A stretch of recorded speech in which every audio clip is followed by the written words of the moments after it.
Kongversation. I'm stealing Air Force One right here. Is no one gonna stop me? Hello, and welcome to the Kongversation. It's funny because it's timely. I'm Hyle Russell. What? Someone stole Air Force One? I'm Chad McCanna. And welcome to part 2 of our Yooka-Laylee news orgy. Oh, yeah. Ew. We had to split this one in two, partially because there was a lot to cover with the Yooka-Laylee news dump from the last week and a half or so, but also because we were absolutely inundated with listener phone calls, so we had to cut it in half. It's amazing, the amount of enthusiasm for this game. Just judging from our YouTube views and phone calls, everybody wants to get in on the action for these Yooka-Laylee episodes. Yeah, so it's a level of hype that really makes me concerned about completely unrealistic expectations. Oh, absolutely. I mean, people are going to be let down, not for any fault of the game. It's just because people are basically treating it like the second coming at this point, which, you know, I don't know, like, if Yooka-Laylee would carry me on the beach or not. That is to be determined. Yeah, it also seems to me that there's another set of footprints on the beach originating from Twycross. So I don't know about a second coming when the first coming is still going strong, but well, those footprints are going straight into the beach. Oh, that's true, and I hope we find out more about that very soon. Straight out to sea. Yeah. But I think this episode is a bit chaotic. We need to stop the blabbering and nonsense and get to the show. Now, Hyle, are you telling me we're not getting good feedback in our YouTube comments? I don't know. Joe hasn't been around lately to, read them to me. So, I have to delve into that underbrush myself sometimes, as do you. As do I, yeah. I'm not equipped for it. I don't have my machete. Joe reads the YouTube comments. Always was my favorite conversation feature. Yeah, the one time we did.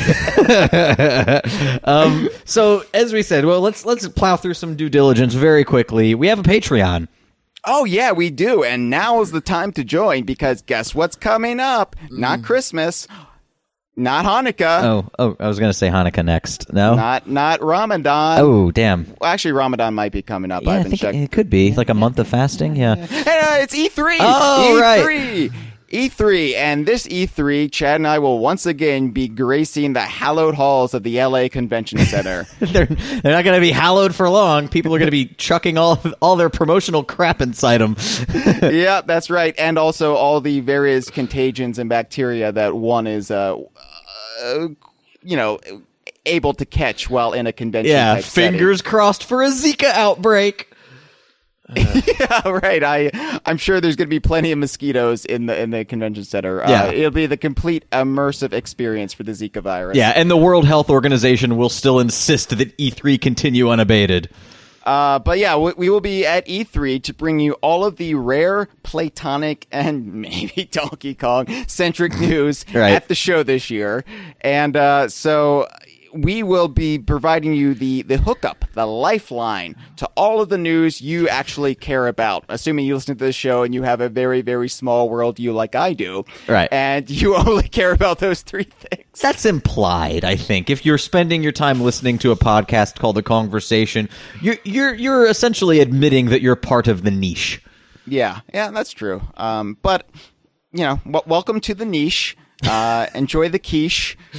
I don't have a third thing that rhymes. Yeah, that's okay. I don't think a third thing exists in the English language that rhymes with niche nor quiche. So anyway, you're in the clear. Join the Patreon.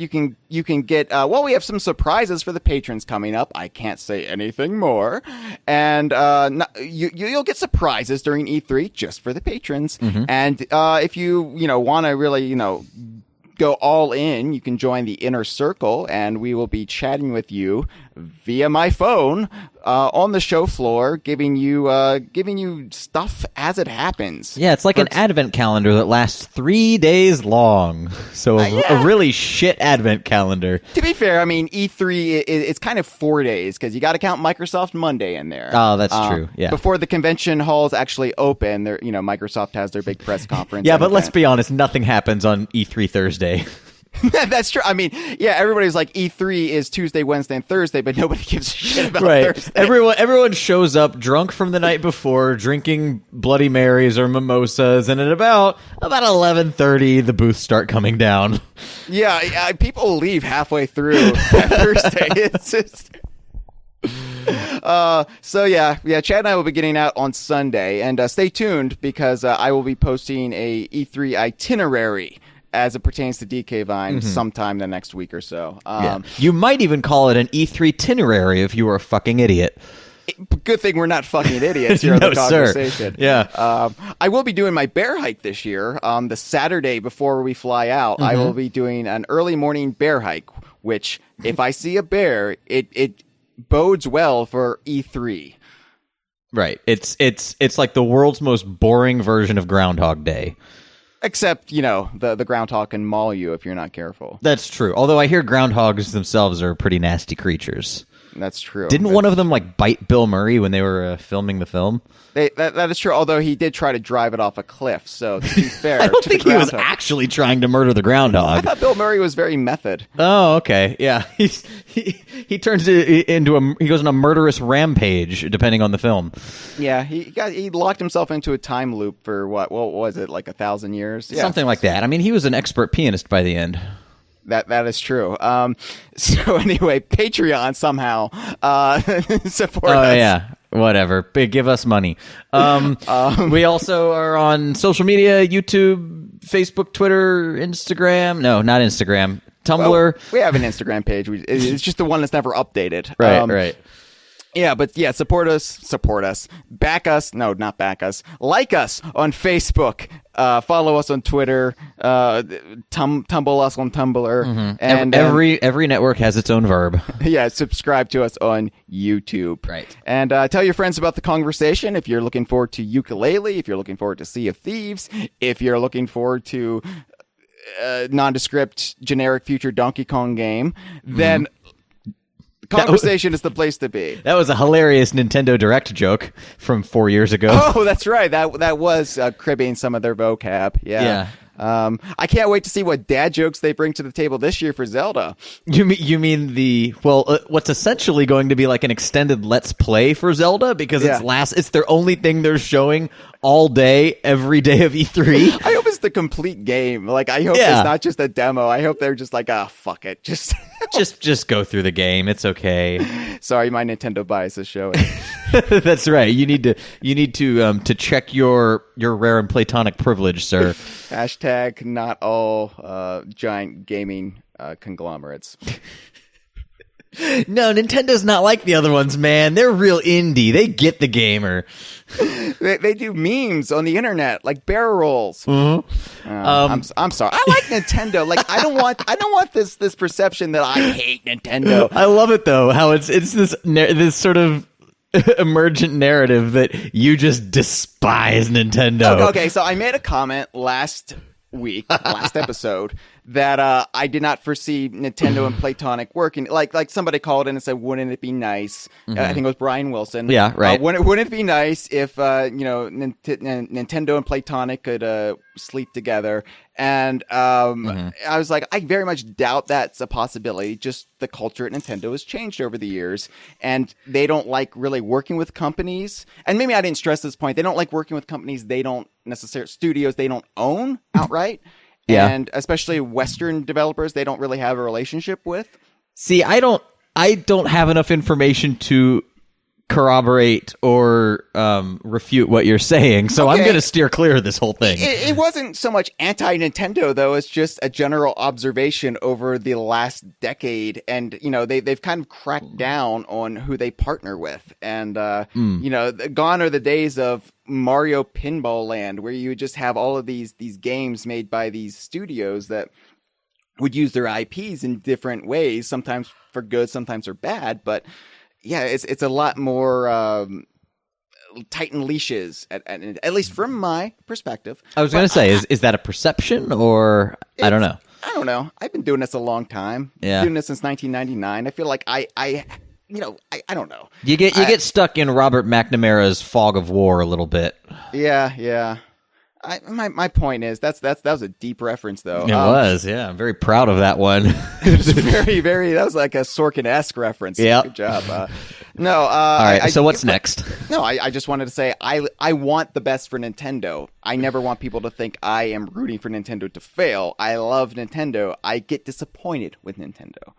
I see. Yeah, I do too. I think it's fair. You know, but you love something for long enough when it doesn't live up to your expectations. There's a bit of disappointment, but that doesn't mean they can't turn it around. And right. and it also doesn't mean that they're catering specifically to someone else who is head over heels in love with them right now. It's fine. It's a big audience. Everybody knows what I look for, and I'm a rare and platonic, I guess, fanboy. So you know, it's. So, speaking of rare and platonic fanboyism, yes. we need to really dive into Yooka-Laylee News Orgy Part 2, but I think we should place a special emphasis on our listener calls because we have a ton of calls. Yeah. We need to crack those open like a cashew. What? Do you open cashews?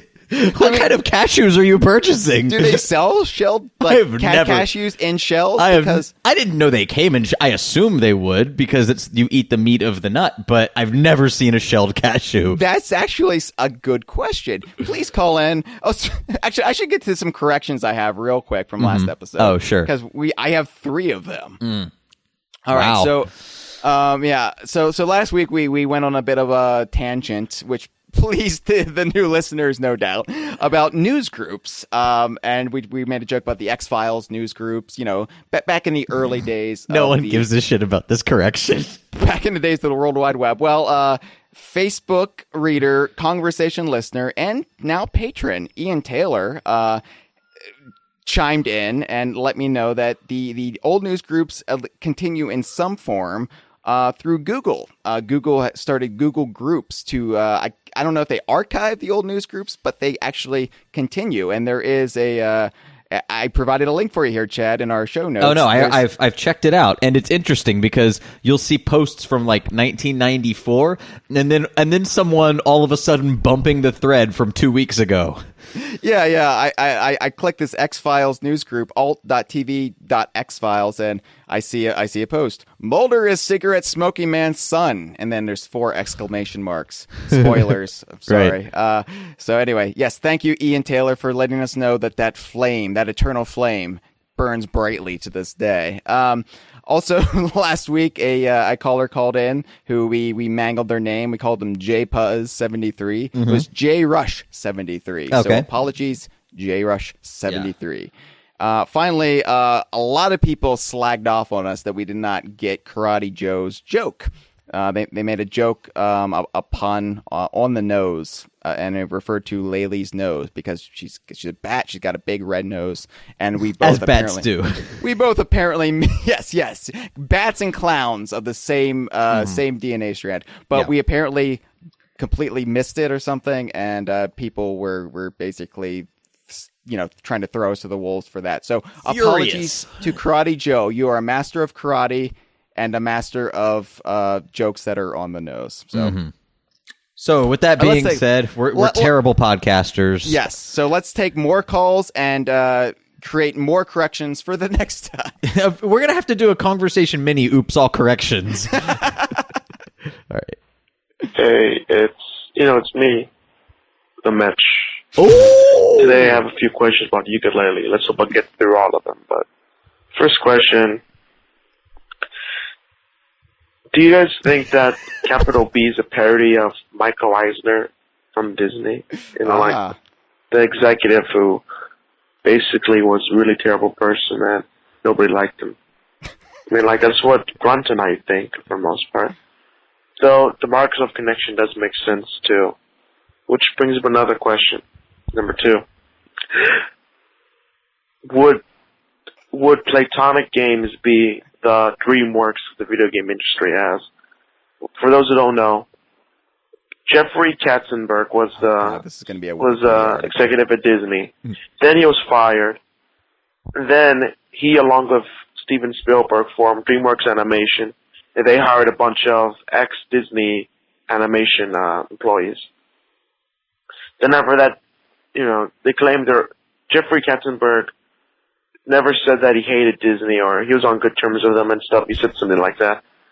So then they made the movie Shrek, which, you know, was a movie that's basically making fun of Disney, and with the villain of the movie looking like Michael Eisner. So do you guys think that Yooka-Laylee is the Shrek of the video game universe? I'm just saying, because I'm not saying that as a bad thing, because Shrek is a pretty funny movie. But what do you think? And my third question. Oh my God! Wow. Of the day. Do you think that, you know, like DreamWorks, which is bought by Universal, which is, you know, a Disney competitor, do you think that Apple will buy Playtonic Games one day? Yes. Because they're a Microsoft competitor, and I'm, you know, yeah. Also, one last question. Oh, Jesus. Which will sell better, that being, Yooka-Laylee, Sea of Thieves, Rare Replay, Donkey Kong Country Tropical Freeze, Shrek Super Slam, Call of Duty, blah, blah, blah, blah, blah. Thank you for the call, Mamechi. So he was doing a forum joke. There was a thread that got way out of hand on the forum about which will sell better. And there's a list of like 200 options because apparently that's the maximum number that our forum polls allow. I'm impressed though that the tenacity of our had to sit down and fill out every single poll. Yeah, that's bravo. Also, I'm not quite so sure that Mamechi understands how indie development works. Playtonic is not a competitor with Microsoft. They are going to release their game on the Xbox. Yeah, Microsoft stands to make money. Yeah. Yeah. Anyway, no, you could. I think that there's a false equivalency if we start trying to paint analogies and work everything into a. I understand the human need to make connections and draw parallels. You could do that in this situation, but I don't think it's quite the same. And I keep coming back to this point, but you gotta remember, Playtonic, they're friends with a lot of Rare people. They're family in some cases with Rare people.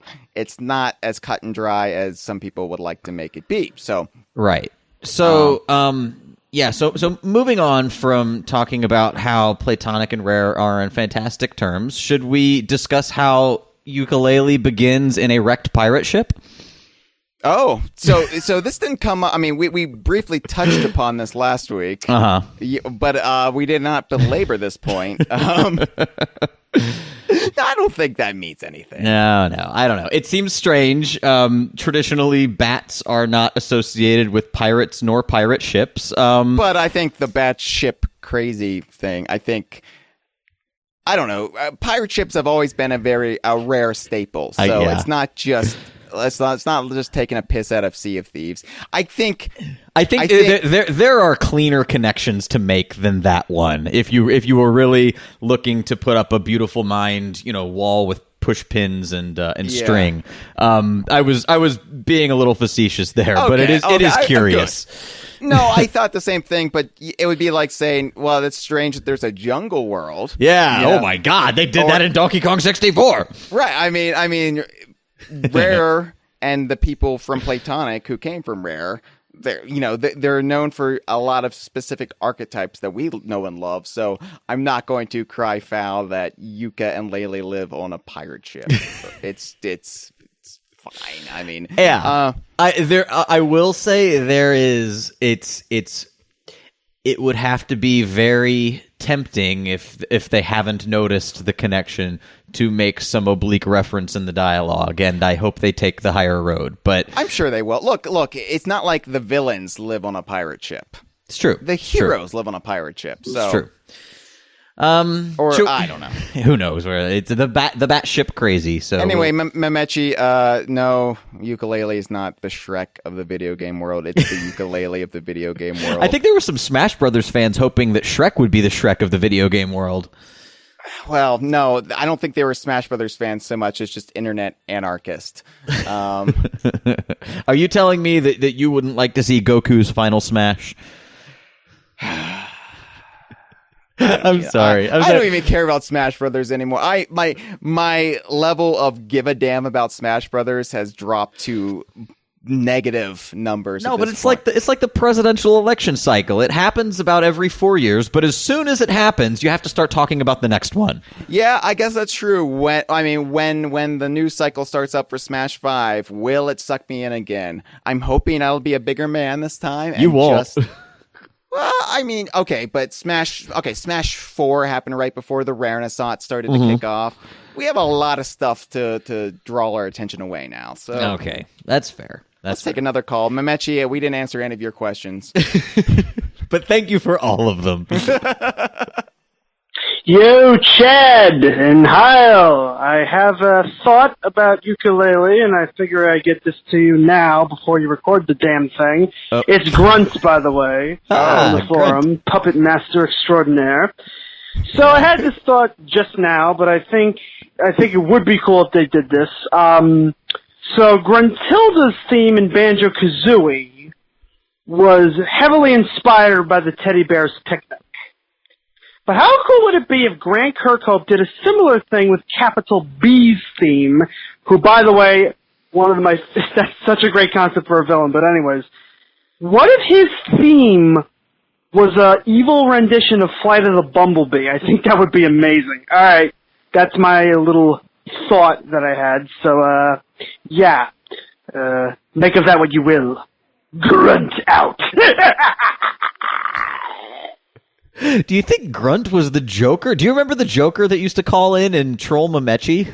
Oh, I thought you meant the character. I was like, yeah, I'm familiar with the Batman villain. No.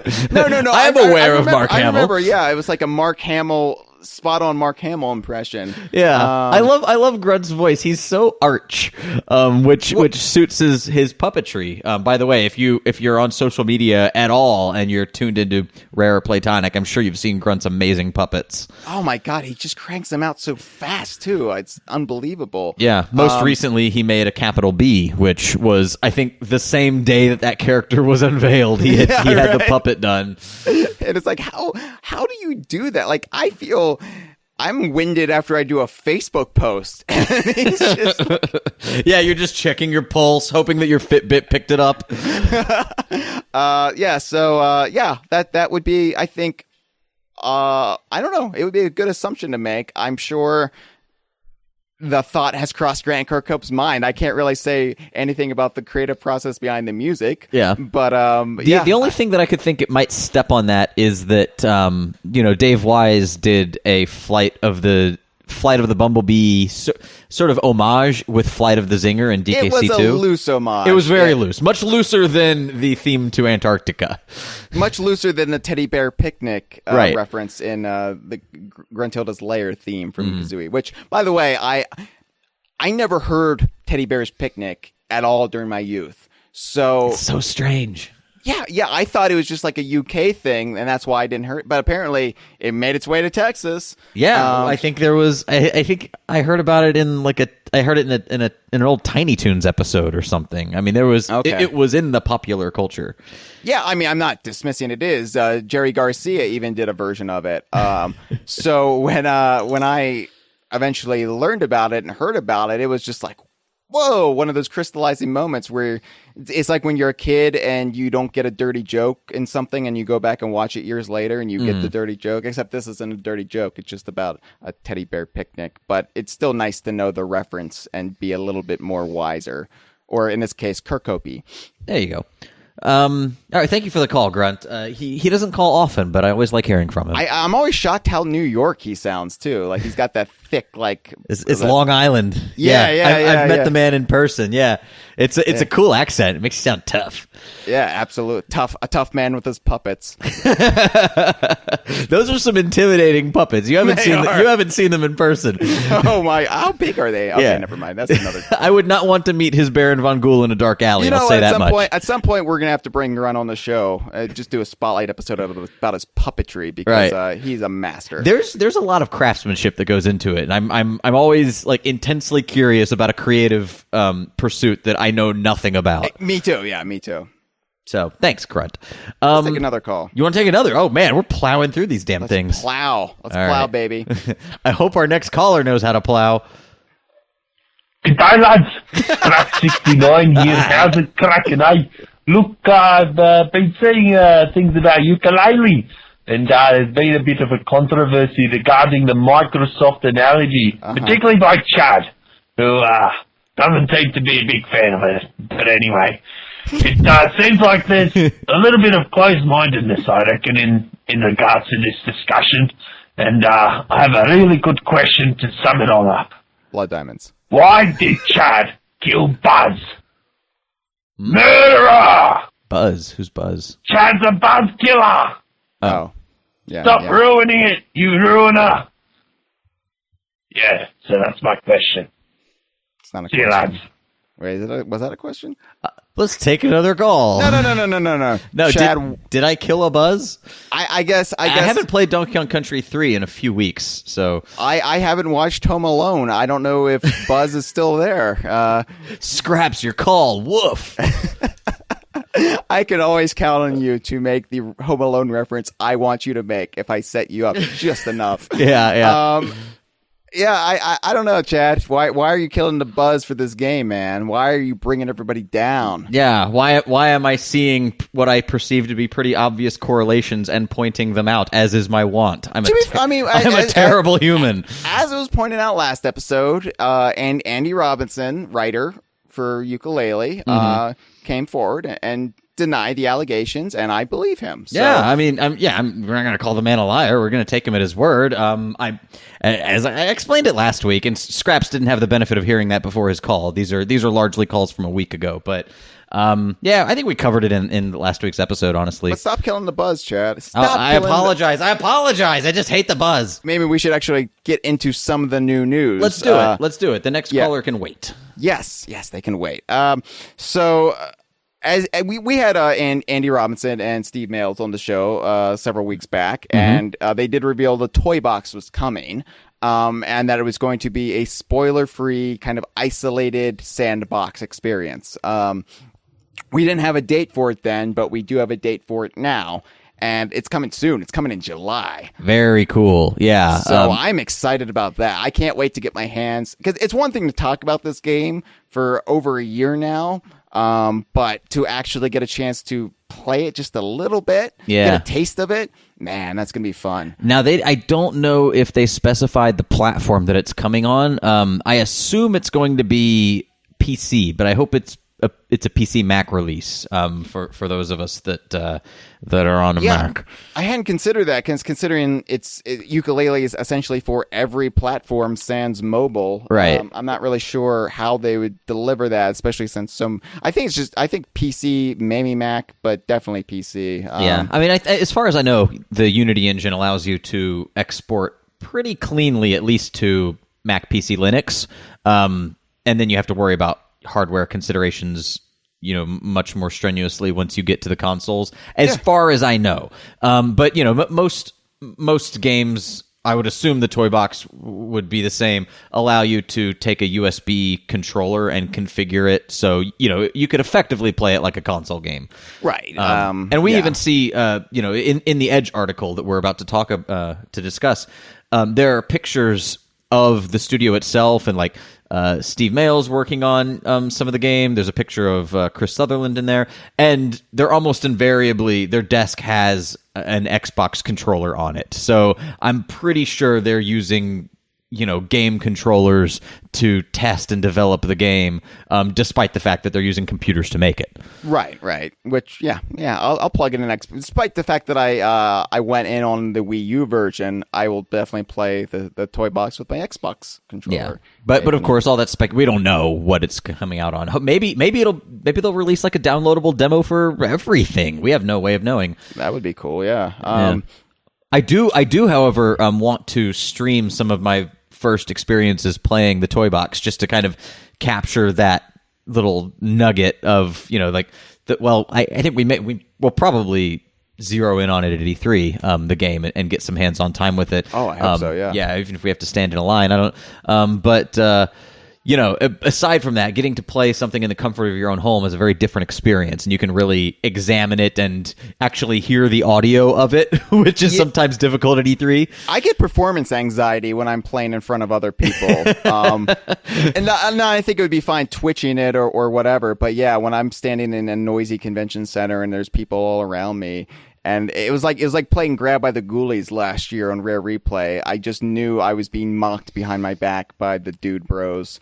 Oh, and by the way, we do stream this podcast for Patreon backers $5 and up, and one of those, Just a Banana in My Pocket, mentioned in our Twitch chat that they think that the toy box is browser based. I want to say that on the podcast we had with Andy Robinson, he didn't he talk about how they wanted to make it browser based, but they couldn't get the technology to work. I thought I remember that. You know what? That would require me remembering things that we did, and I've got the memory of a goldfish, which is why I love Royston so much. Yeah, you are DKU right now. You is a DKU character, but that's a whole nother discussion. Right. So yeah, maybe not. I thought it was supposed to be like I guess there would be like an executable in your browser that launches a Unity plugin, sort of like we used to do with Vitalize on the old DK Vine site. But I swear I heard something about that tech not working. I don't know. Maybe they've ironed it out and I'm way off base. Well, I guess we'll just find out in July, won't we? I guess so. Yeah, it's not too long to figure it out.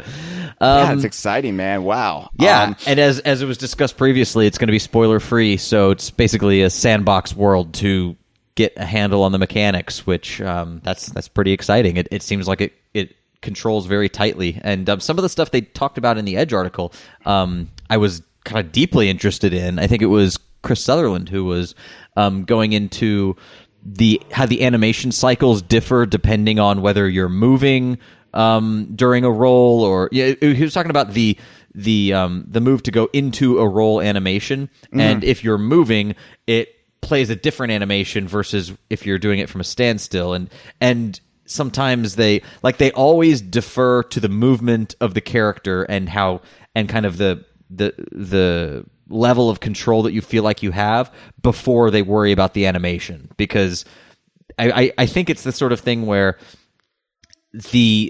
the control is what will stick out in your mind as being off, and your brain can sort of pave over a weird animation or one that like drops a few frames or is a little jittery. So they always defer to the one that will feel the most off if it's wrong. Okay. Yeah.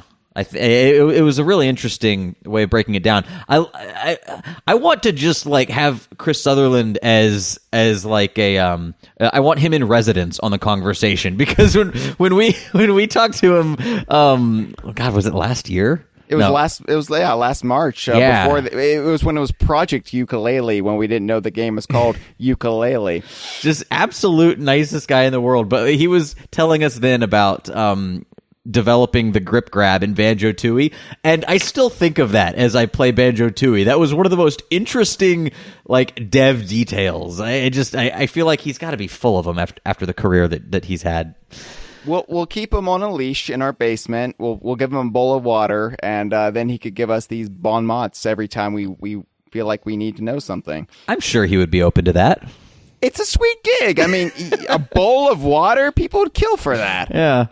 All right. Do you want to? What else can we talk about from the Edge article? Okay. Well, so Edge magazine, the ones who first broke the Platonic games, I guess itself, but also back when it was still Project Yooka-Laylee last year, the lineage was Edge magazine, and then they launched their website, and then Chris Sutherland appeared on the Kongversation. Right. Yeah. Edge magazine has a noted history with this game. So they went back and they did a several-page article on Yooka-Laylee. Had lots of new information that's still not available anywhere else. So naturally, we're going to talk about it. And as we said before, if you live in the States or outside the UK, you can get the issue of Edge digitally if you don't want to wait for the import. But if you want to get a single issue, you go to the mobile version, right? Right.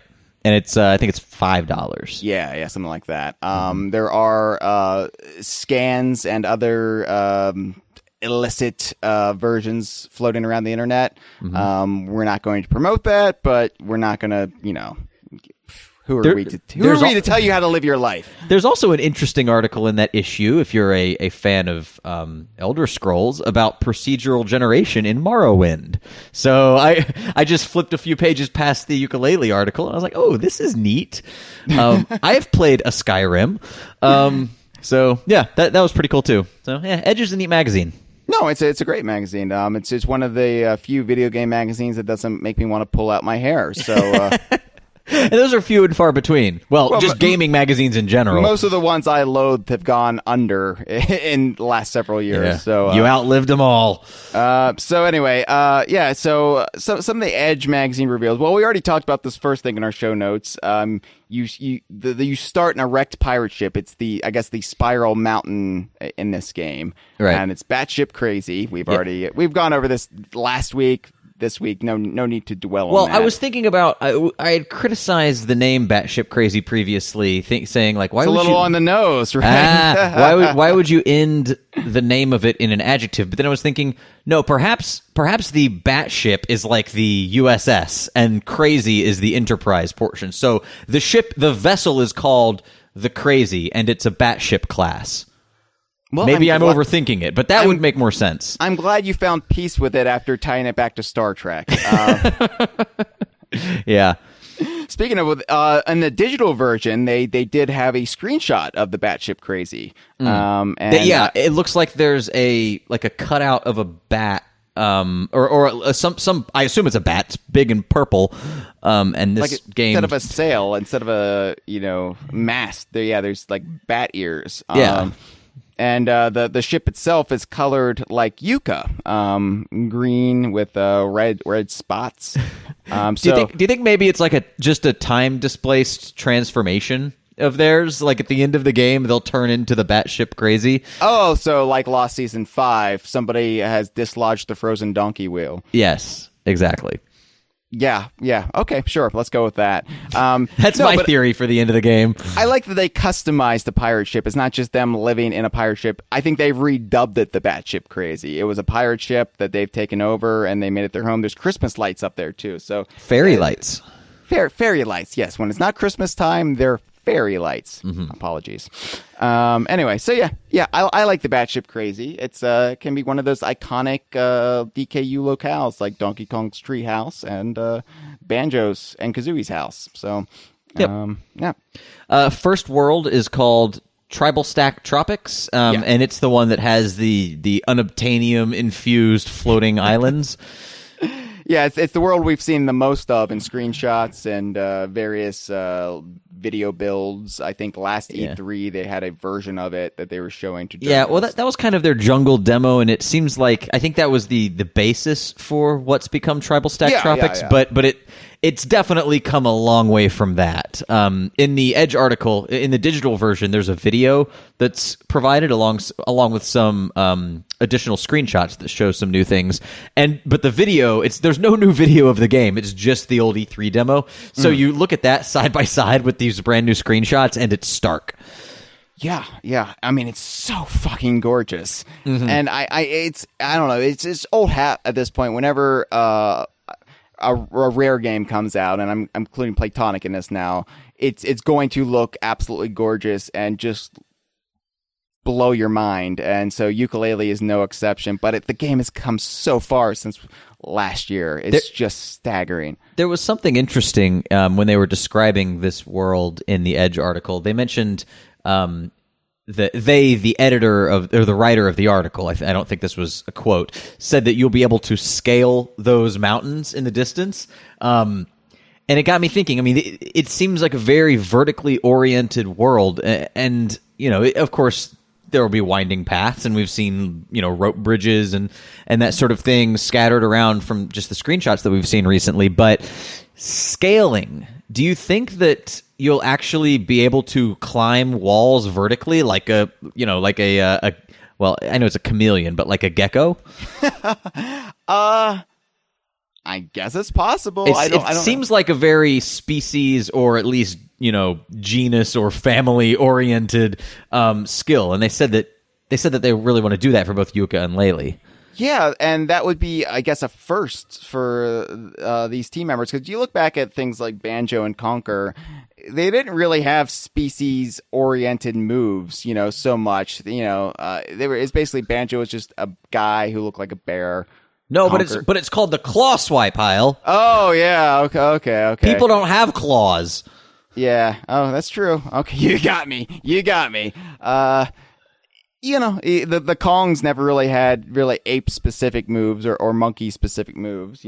Dixie had a helicopter twirl. What the hell is that? So having actually, and I know that's one of the chief complaints about Rare's character designs is they never really play into that, which is fine with me. But this would be a first, and it would be kind of an evolution of their thought processes. So that would be very cool to see. Yeah, and they also further along that line of thinking, they've said that Laylee will have a sonic burst that makes like invisible-ish platforms appear. And in the article, it looked like there was it was kind of frustrating reading the digital version of this Edge article because the screenshots slightly overlapped both pages, but you can only zoom in on one page at a time. Yeah. One of the things that was sliced in half by the page margin, I think, was one of these invisible platforms. There's a screenshot in Tribal Stack Tropics in which they're jumping through a googly-eyed, what looks like a hula hoop, a vertically turned hula hoop. Naturally. Yes. Yeah. Same sort of challenges that you would get in like Banjo-Kazooie or Banjo-Tooie. I'm sure, you have to jump through a certain number of these hoops in a certain number of time. This one was colored red and white. In Banjo, they were always red, green, and blue, the same color valuations of the live balloons in DKC. So I don't know if just off camera there were green or blue hula hoops.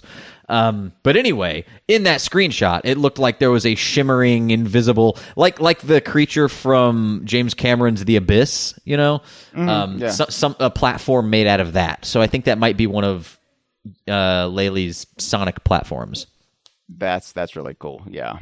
The second world, and we don't have too much information on this yet, but the second world we know was designed by Dean Wilson and was partially inspired by Disney's Frozen. Yeah. Shout out to Mamechi and Carla and all of the other Disney fans. So there you go. The Yooka-Laylee is not the Shrek of the video game world. It's partially inspired by Frozen. Right.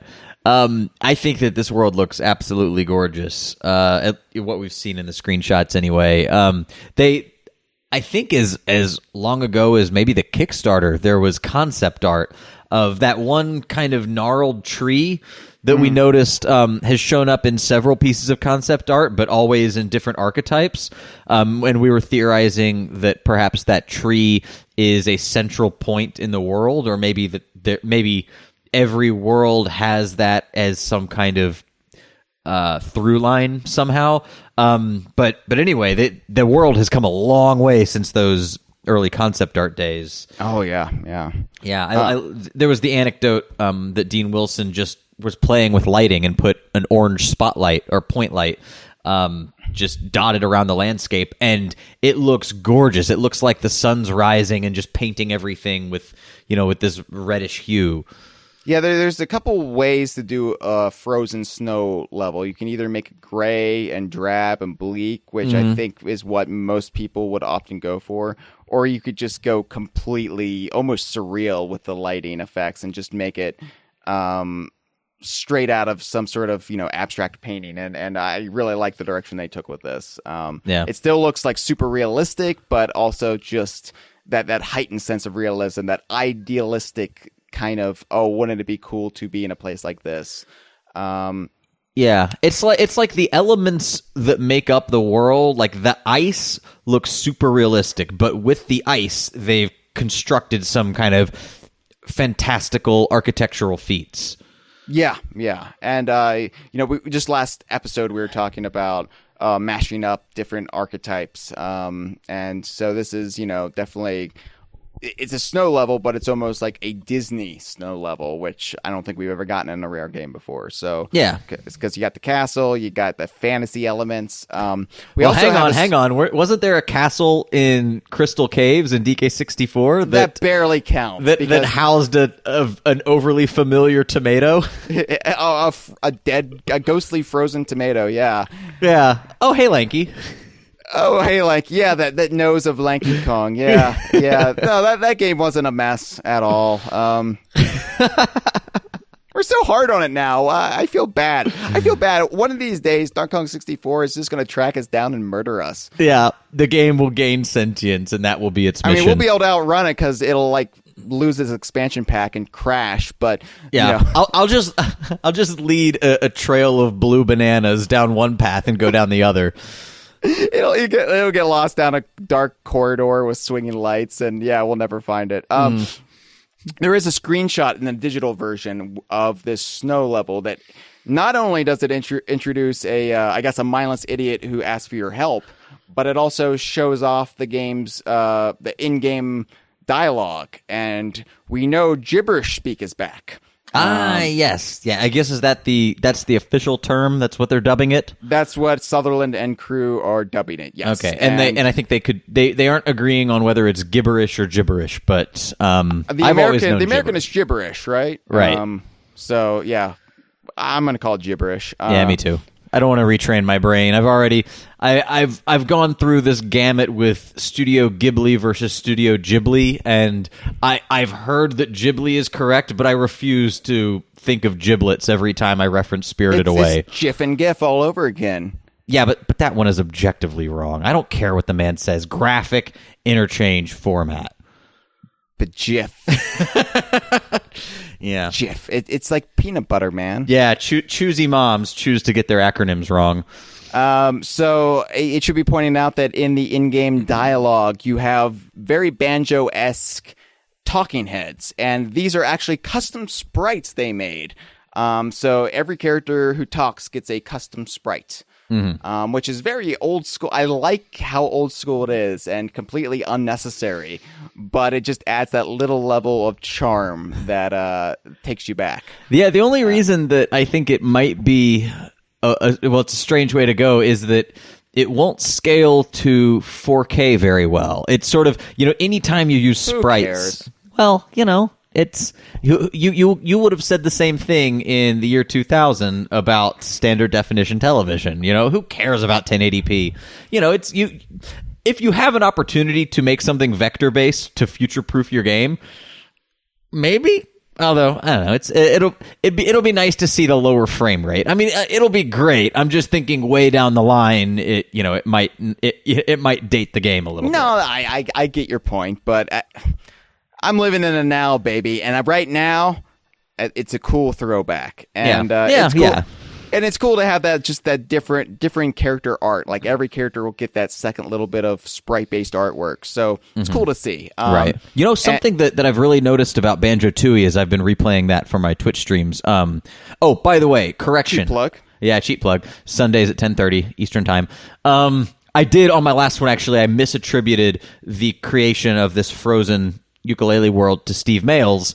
It was actually that Dean Wilson anecdote. Dean Wilson. Yeah. So sorry about that. A correction for a different show. Dean Wilson, you can stop crying in your pillow. Something We've given you proper attribution. There you go. Dean Wilson, we're gonna make a celebrity out of you yet. One of the things that I've loved about Tooie is during the cutscenes when they have the garble speak, they actually animated their jaws. Like there's a little bit of a lip flap. It's nothing spectacular, but it's definitely there. You'll see Grunty's little jaw moving along with her, like in perfect time. Yeah. So I don't know if they've even considered that. It's a very subtle effect, and it's one that every time I play Tooie, I'm surprised that I've forgotten since the last time. But I hope they consider something like that, because it really does a lot to make it feel like those are the characters that are actually talking. Well, what I think is interesting is, you notice in the Kickstarter last year, they didn't promise that the gibberish speak was coming back. And that's just because they honestly didn't know if they could recreate it. Mm-hmm. Apparently, it was just a pain to try to replicate the way they did it back in Twycross. And they got it working, though. And I would love if I don't know if they're going to include behind-the-scenes making-of videos. It's like bonus content. Maybe Rare Replay has spoiled me in that regard. But it would be really cool to see them see the process of making the gibberish speak. Because I'm kind of curious how you go about doing it. Yeah, I'm also curious how much content like that we'll get to see, if any even exists. Well, at the very least, release it on their YouTube channel after the fact. Right. But the Double Fine adventure game spent a huge portion of their Kickstarter budget. And they were totally transparent about it. But that was dedicated to a documentary to basically get down whatever the hell happened with that project. Presumably everything from Yooka-Laylee's Kickstarter went back into the game in the studio. So if they did record anything like that, it would probably be a bunch of like cell phone footage. Which is fine. I just want to see them do it. I just want to see, how, I don't know, as somebody who is, who fancies himself to be creative, but is lacking any true talent, I want to see how others go about the process. Oh, Chad. Don't fish. I wasn't fishing. I was just being charmingly self-deprecating. Define charming. Oh, well. See, now you're just being cruel. Yeah. It's different when I do it. And I should point out, too, that this screenshot, it introduces a snowman character who looks like just he's like a lump of melted snow. He's got a broom. He's got the coal buttons and a scarf. But he's got googly eyes. I like that. And it seems like Laylee is going to provide some Kazooie-esque snark in the game because in talking to the snowman, she says, "What a sob story. I bet your carrot isn't organically grown either." Yeah, it definitely seems like they, at least from what we've seen so far, the characters of Yooka and Laylee are essentially Banjo and Kazooie. And of course these are broad strokes at this point. You've got a snarky one and a more respectful one, but I'm curious to see how even that sort of diverges and evolves over time. Because in Banjo-Tooie, the second game, Banjo was the one who wanted to kind of mislead Mrs. Boggy about her husband's death. It's definitely not as easy as drawing an exact line between how the characters would react in any given situation. So yeah, Banjo kind of has a dark side. You kind of started to see a little bit as the series went on. It's kind of like Michael Bluth. He started as a straight man, and he just like the insanity of his world slowly warped him. Yeah. But I mean, I know Yooka won't be a one-to-one comparison with Banjo just because it would be impossible because Banjo is essentially a dim-witted but good-natured, hillbilly bear. So I'm curious what the character of Yooka is going to be, and I assume Laylee isn't just going to be a Kazooie, XP. So yeah, I'm curious to know more about the characters themselves, and we had that introduction to Banjo in Diddy Kong Racing, so we knew 6 months out from Banjo-Kazooie is kind of what his character was going to be, but we don't have really any inkling so far of what Yooka and Laylee are going to be. So, right. Also in the screenshot, we get to see the quills that I think that's one of the mini collectibles in the game. And I believe, aren't the quills used to... You collect 200 quills in every level, and I viewed them as the musical note analog of the game. Right. But then you spend the quills at Trouser to get more moves. Oh yeah, so it's just how it works in Banjo-Tooie. You spend the notes at jam jars. Jam jars, yes. So, yeah. A lot of quills in each world. Yeah, 200 of them. Yeah.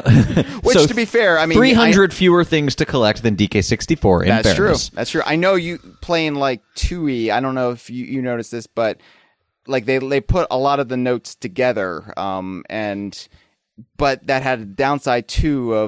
In Kazooie, I felt like the notes kind of guided you a little bit more. So. Oh yeah, I definitely think that Banjo-Tooie, that's one of the few criticisms that I have about that game is I think that putting the notes in nests and then collecting 4 of the nests into a single treble clef that sort of made the worlds feel emptier, and it also cut down on the developer's ability to guide you into certain directions, as you said. Almost an overreaction to Donkey Kong 64. Yeah, it might have been, honestly. But I feel like the Banjo team, that's a very superficial complaint, because if collectibles are implemented in a world in an intelligent way, you can still have fun collecting them. There's nothing wrong with Collectathon. Donkey Kong 64 kind of ruined it for people, but you look at Banjo-Kazooie as a Collectathon done right. And I feel like Yooka-Laylee, the Playtonic team, understands that.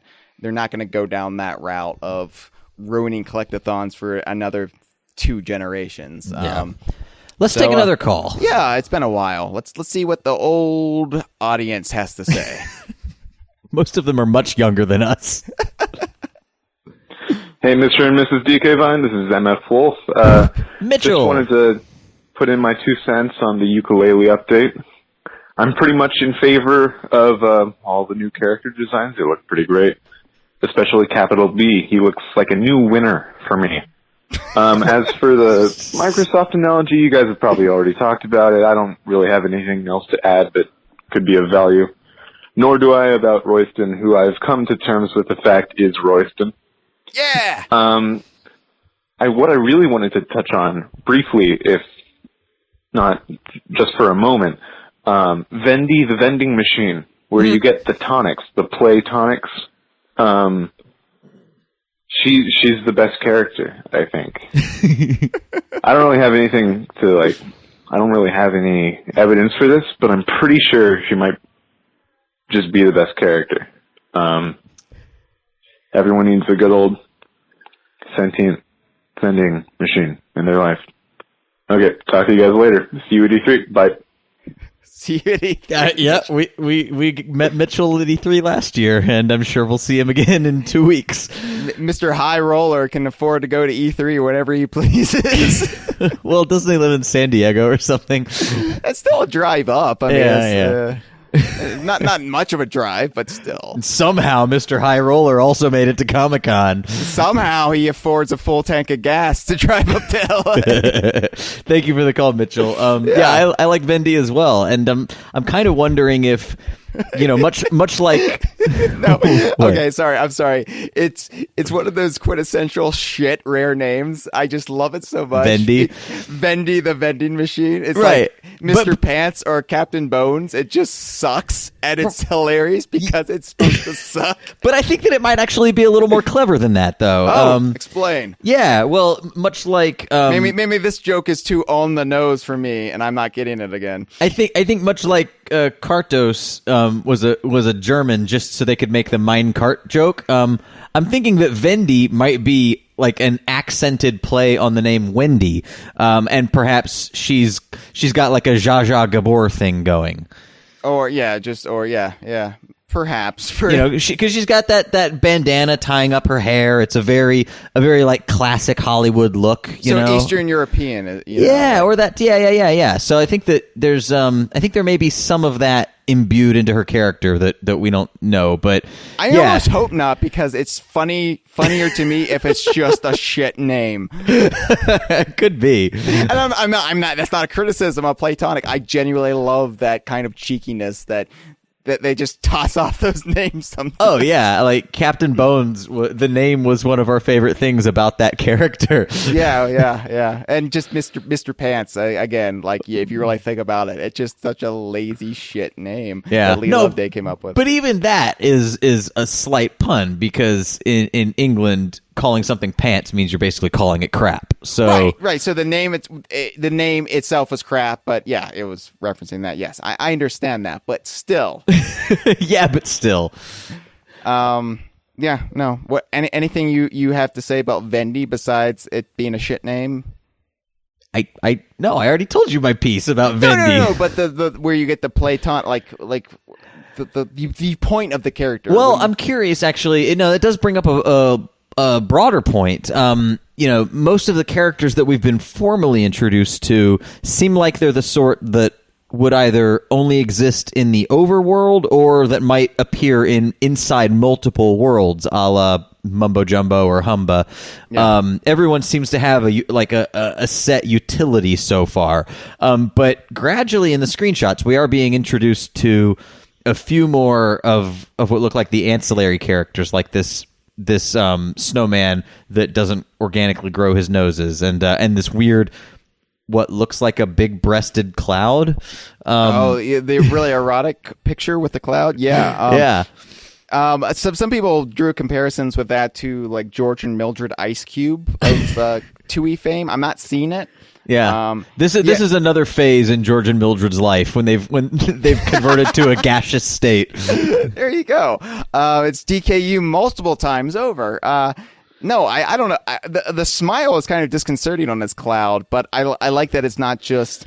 I guess they had to really make a distinction from the Mario-esque clouds, the smiley face cloud, so they really went like... Kind of looks like Jay Leno a little bit, just because the mouth is really high and the rest looks like chin or breast. Yeah, you hear about this? I think it's going to rain later tonight.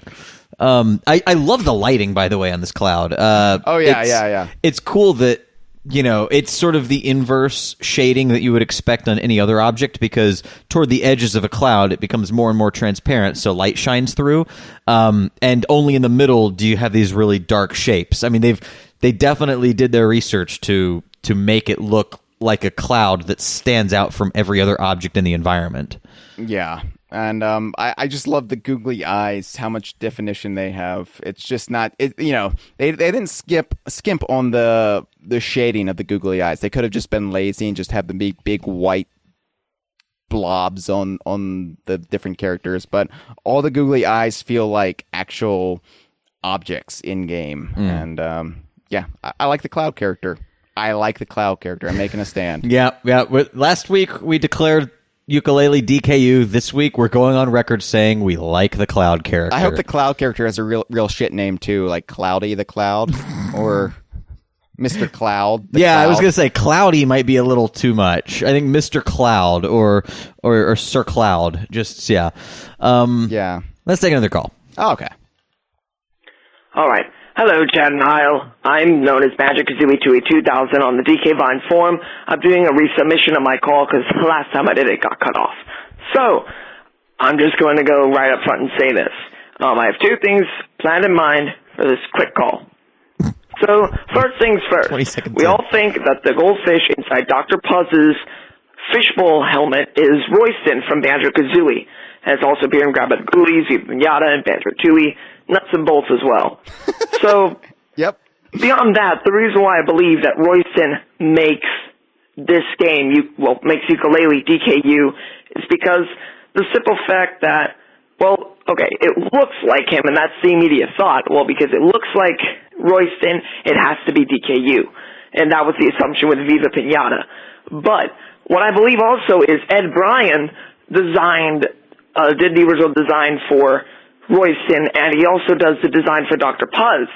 So my thought is, maybe Ed did this on purpose to incorporate one of his own design characters into this new character as a means of making an excuse for us to call it a DKU game. I refer to us as DK Miners. So, on the flip side of things, there's something that I wanted to ask you guys. It's a question about the Yooka-Laylee, new Yooka-Laylee updates.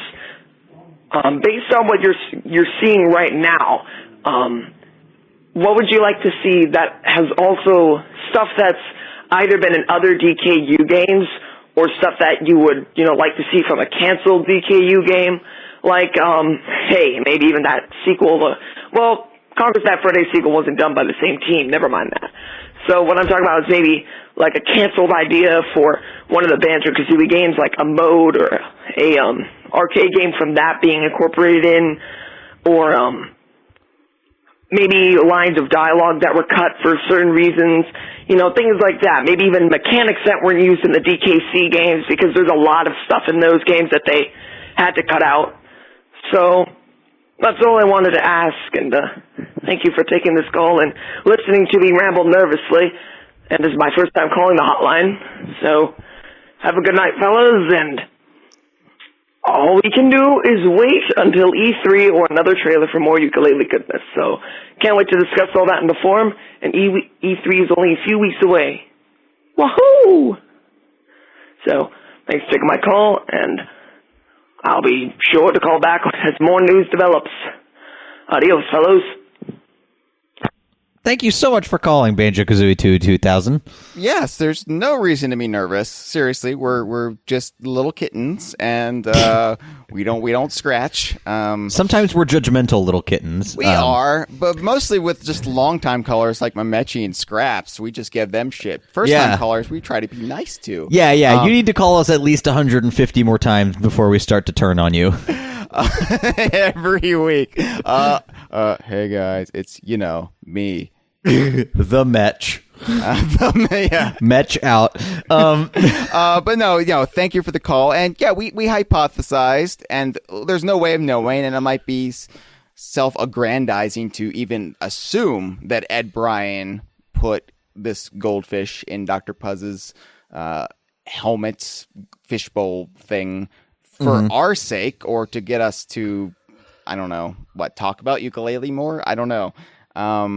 But it's also a possibility, right? Yeah. I mean, I would never presume, because that's a pretty extreme degree of narcissism to think your fan site has somehow influenced the character design of someone with the talents that Ed Bryan has. But it's a nice thing to think that maybe we were somewhere in the back of his mind, given that that essentially put Goldilocks and Little Bear on our radar. And so, given that we've already harassed him over the last year, that he's just trying to cut us off at the pass here. Yeah, just look, all right, here's your goldfish. Leave me alone, please.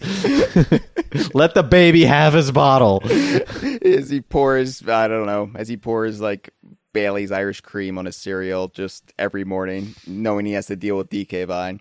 Depending on the cereal, that might be good.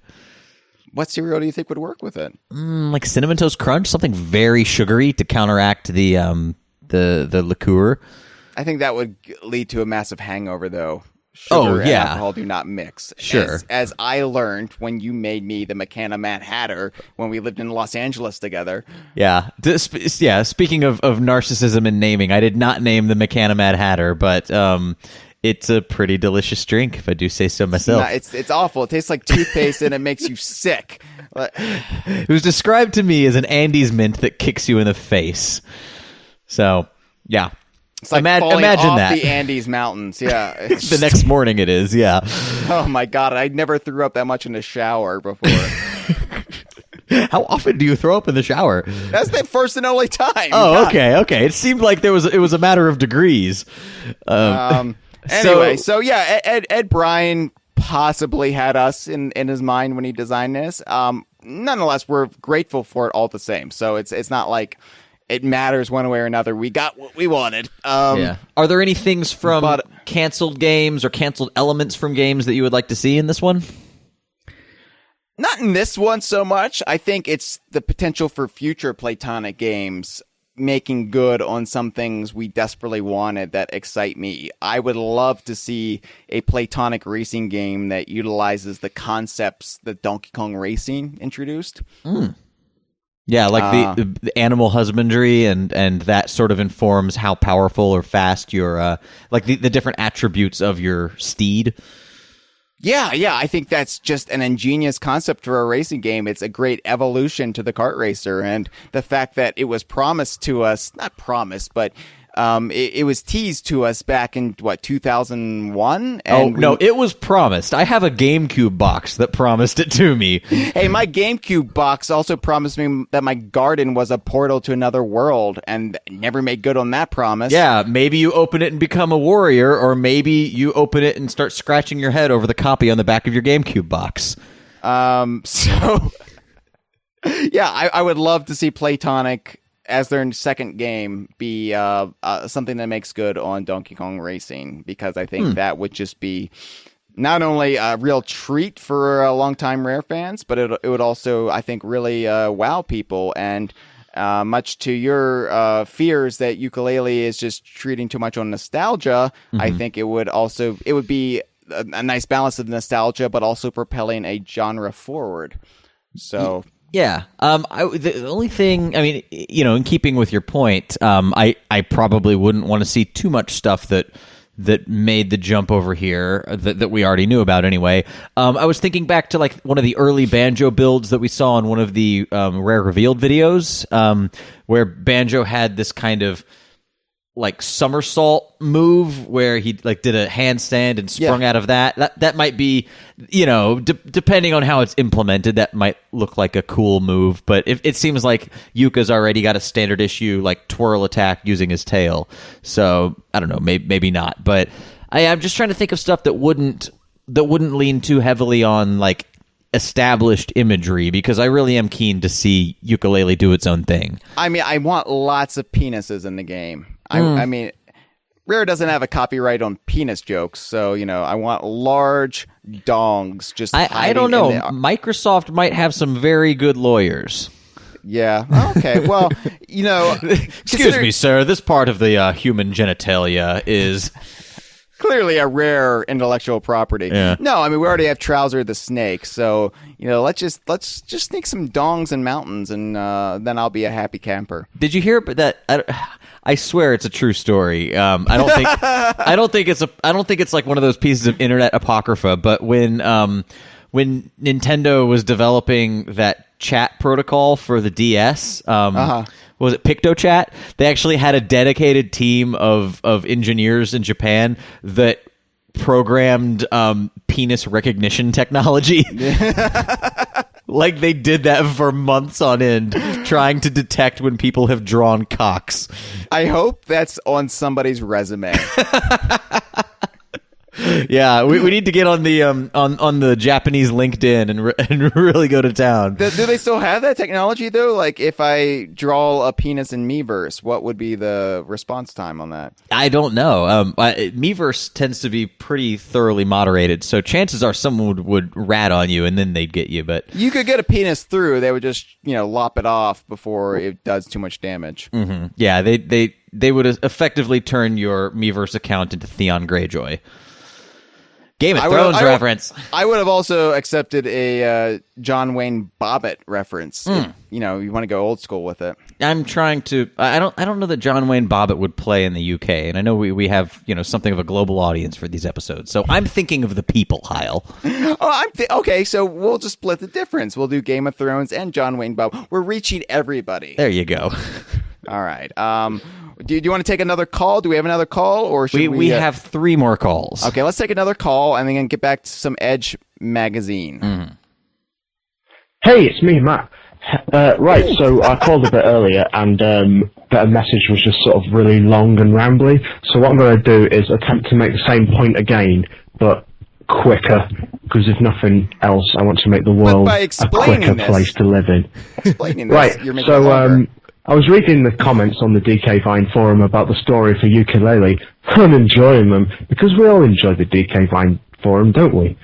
And the impression I got was that people were quite aggrieved at the fact it seemed to be a piss take of the buyout in quite a transparent, allegorical form. But what I think is it's more a piss take of the fan perception of that buyout than it is of any actual events that happened at that time. So it's more Playtonic saying, isn't it funny that this is the kind of thing that you think went down? Or something of that ilk. See, I did it faster this time. It was good, wasn't it? So what I'm going to do now is I'm going to keep on the line and see how long it is before you cut me off. Hey, I mean, assuming you play this, you don't have to. There's another minute 40 seconds on this thing. Oh, dear God, Matt. Probably quite boring for the listeners to hear this. I mean, imagine this on a podcast. Matt, if you sink this ship, we're taking you with us. And this. How many minutes do you get on this? It's quite a long time, isn't it? I I mean, you can't still be playing it now, can you? Oh, but we are. I mean, well, you're quite good at this. You shouldn't be playing this. All this. I mean, if we've got to this point, right, I should probably offer some kind of reward for the dedication, but I'm not. Ticking the clock. I'm gonna guess it's 4 minutes, so that's another 30 seconds what I've got. So yeah. Tick tock.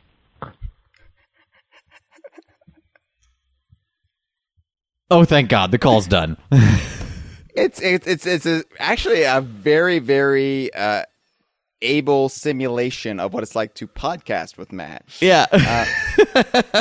Thank you for the call, Matt. By the way, Matt, and I brought this point up to Alistair before when he's called in. You do realize you don't have to call into the show. You could just ask to appear on the show with us, and we would gladly let you be on the show.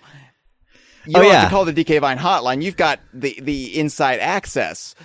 Hell, we would even let you dip in for 3 minutes at a time if that's all you want to commit to. Yeah.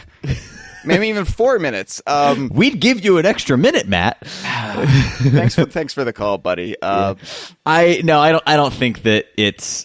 I brought up this possibility last week, just in that maybe it's an attempt to.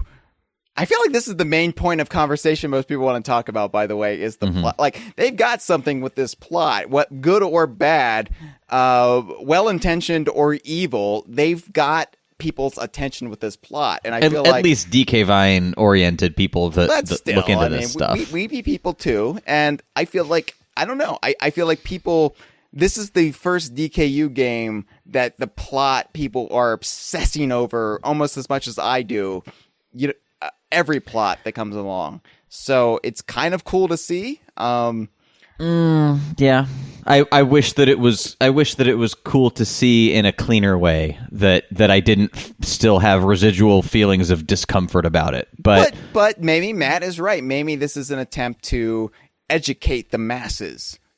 Wait, no, that's the opposite point that Matt made.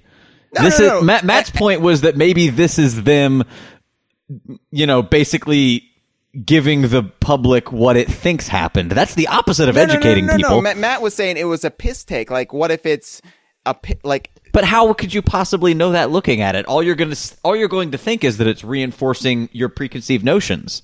How would you possibly know it's a piss take? But maybe everybody learns a lesson in the end, not to make assumptions. That's what Capital B comes around finally and realizes the error of his ways. No, Capital B is Don Matrick, and he's replaced with Phil Spencer. He's replaced with a friendlier B. He's replaced with lowercase b, who's a lot more chill. Good Lord, I hope the allegories begin and end with what we've heard of the plot.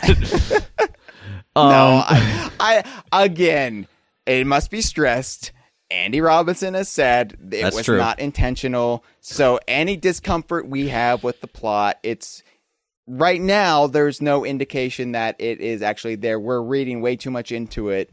Again, like a Beatles fan thinking Paul McCartney is dead. I won't go that far. I think it's a pretty obvious connection to make, but I will take them at their word that it was not intentional. But I'm just saying, Paul McCartney 1966 looks a lot different from Paul McCartney 1967. So I doubt there was anyone in 1967 saying that. Oh, actually, in some underground, like London music magazines. Next caller. Okay. Hello, Kongversation, Chad and Hyle. This is the first time, long time. It's Ian from off of the Facebook page. Hey! Also, Pocketo from off of the YouTube page. Also, fuck it. Everyone seems to be overlooking the biggest implication of Royston potentially being in Yooka-Laylee. If that is indeed Royston, then he's part of Dr. Puzz's render. If Dr. Puzz were to be inducted in the DK Vine Hall of Fame 2017 or beyond, would Royston then be in the Hall of Fame twice? You'd better answer that. Thank you, Ian. Oh my God, it's Ian Taylor from the Facebook page, one of my favorite Facebook commentators. It's nice to see you finally come around into the community a little bit more. Yeah, in such an antagonistic way. No, it's great. I like being bullied. I like being whipped and tied up. It's something I'm discovering about myself as I age. Yeah, it's a good note for Michelle.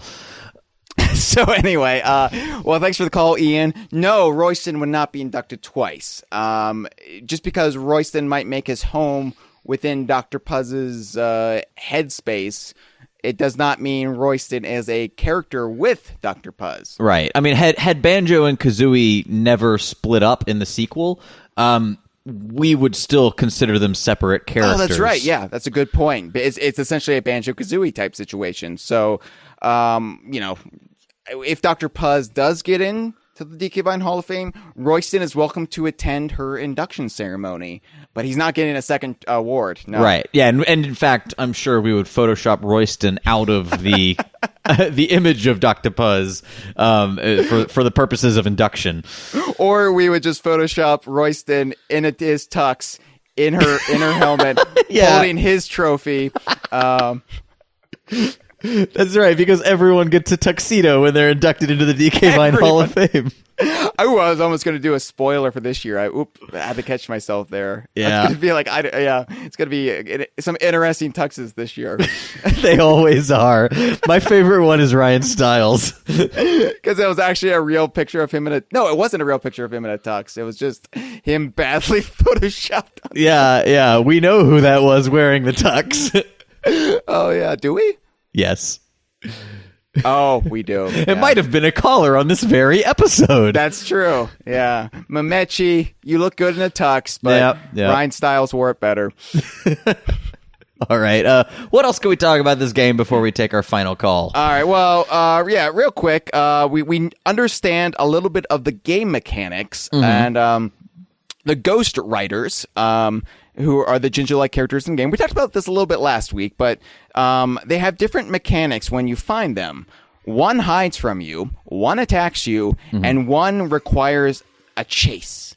Yes. And so, as we mentioned last week, this is kind of an evolution of the Jinjo-Minjo dynamic in Banjo-Tooie, except in this case, you would actually be collecting the Minjos as well. Yeah, the one thing that I'm still kind of curious about the Ghost Riders is their place in the lore of the world. I think when they introduced them last year, they talked about how they are the authors of the books, literally the writers that have been, I assume, murdered at some point, and you're helping. Just died. I mean, they might be old timey authors of this great literature. I guess old age is a way to die. See Wrinkly Kong for more. Allegedly, she was murdered, and we all know it. We all know it. Who's to gain? That's what we need to ask ourselves. So, I don't know, but the Ghost Writers, I think they created the worlds, and a literal death of the author here. But you're helping to liberate them, and I don't know. I like that. There's different things to do with each one in each world, so it keeps it fresh. Yeah, we talked about this last week. It depending on their placement, it could introduce some really cool kind of mini puzzle moments. Transformations are also in each world, and they are performed by Dr. Puzz. So it's science this time around, not magic, that causes the transformations. The first transformation in Tribal Stick Tropics is what they're calling bush form. And no, you don't turn into our 43rd president. Instead, you... nor our 41st president. That's true. No, bush form is essentially a flower. You become a flower. But what I really found interesting from a Banjo-Kazooie nerd standpoint is, unlike the Banjo transformations, both Yooka and Laylee are included in the final form of the transformation. So in Banjo-Kazooie and Tooie, Banjo's the one who always transforms, except the dragon transformation for Kazooie. Here, however, Yooka is the flower, while Laylee is the pistol inside the flower.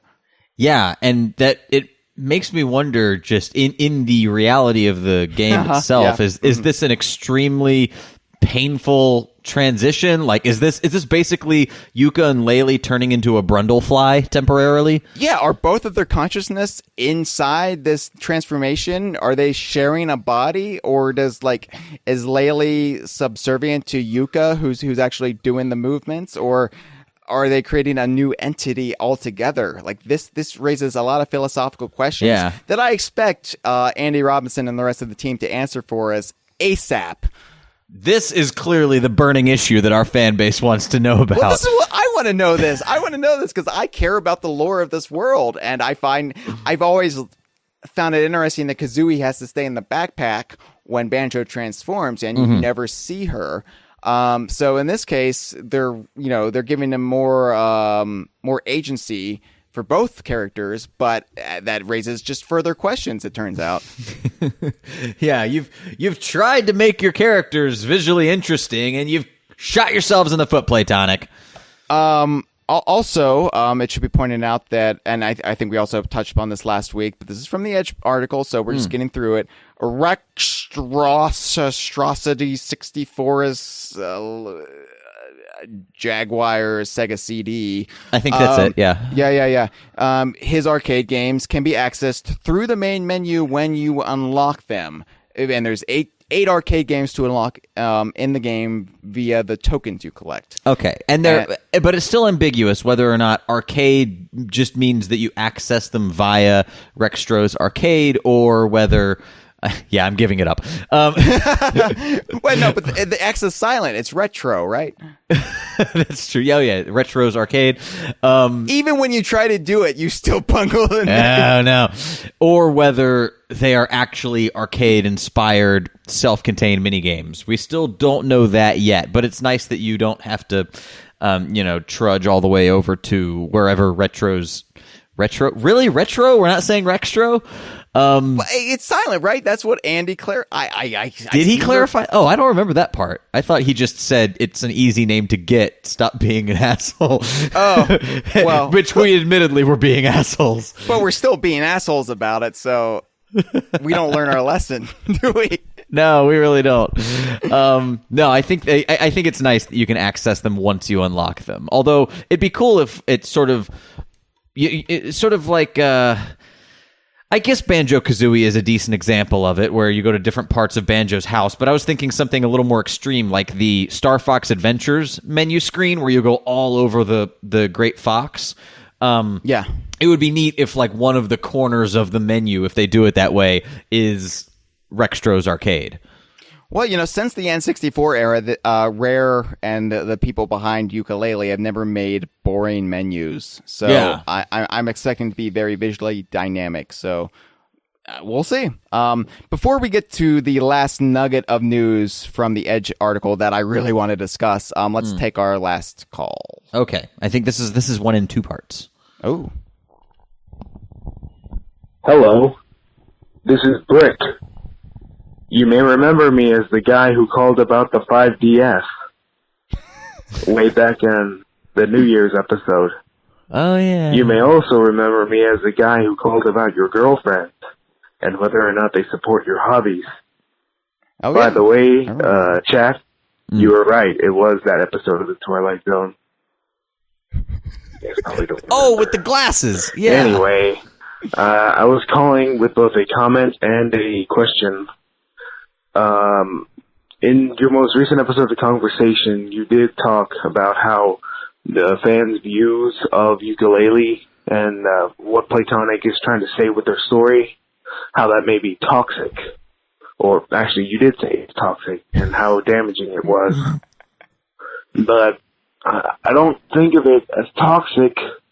Now, it certainly could be damaging, but I think of it more as a romanticized view, how the fans see this struggle and they're trying to make the more compelling story in their own eyes. And my question is, well, I was unfortunately not born in the 1980s, so, I'm not a 35-year-old man. And as a result, I never got to play any of the original Rare games. I did play Banjo-Kazooie Grunty's Revenge on the Game Boy Advance. Great game. I had a lot of fun with that. You should. Yeah. And so, with all this ukulele hype, I'm trying to get myself hyped up too, but really I've just been working off of other people's nostalgia. So, how can I, a non-35-year-old man, Jesus Christ, really hammering get that excited one. for this game? And when I eventually buy it, what kind of frame of mind should I have when I start playing it? Should I have the frame of mind of a 35-year-old man who's about to relive his childhood experiences?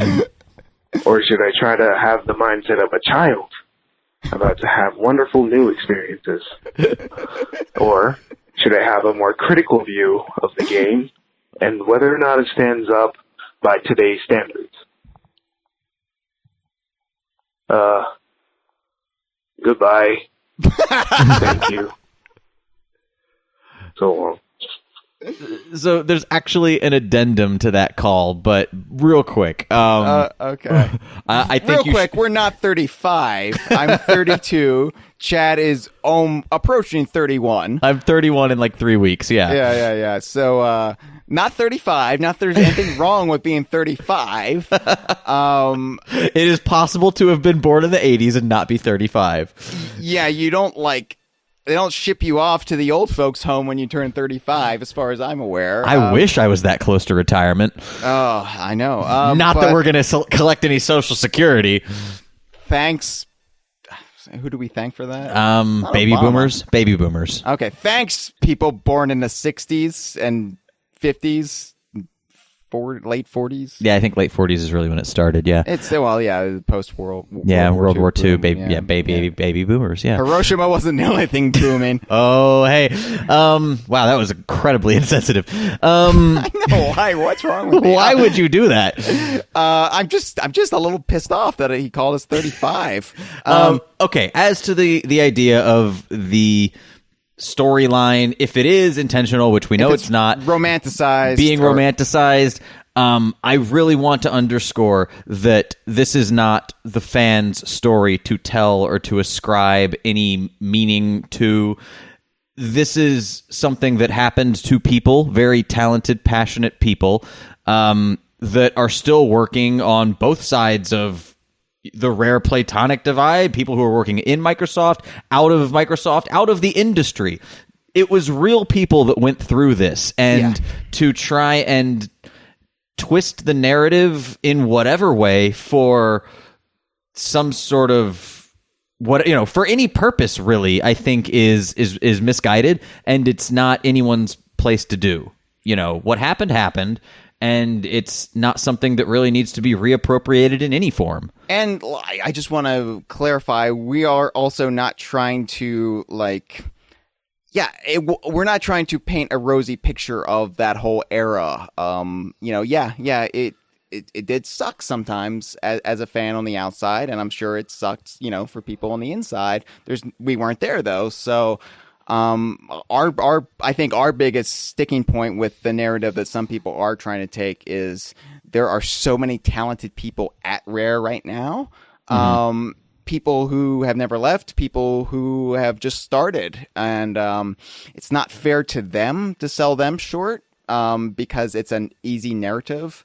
And I don't know. I just don't like the tribalism that stems from all this. I want to be a fan of both Rare and Platonic, and I don't feel like I should have to pick sides. No, nor do you. Thankfully, we live in a games economy that can support upwards of 2 studios. So, please, everyone, stop entrenching yourselves in Team Yooka or Team Sea of Thieves. Yeah. They're both going to be spectacular games. Yeah. You can play both of them. Just stop, all right? Yeah, as a fan of Rare, this is the most exciting time we've had in years because we have Yooka and Sea of Thieves. We essentially have this team of like-minded weirdos from Rare who form Platonic. We're getting more games now than we would have gotten. So it's a win-win. It's an insanely selfish mindset to not want someone to enjoy something because you're not a fan of that thing.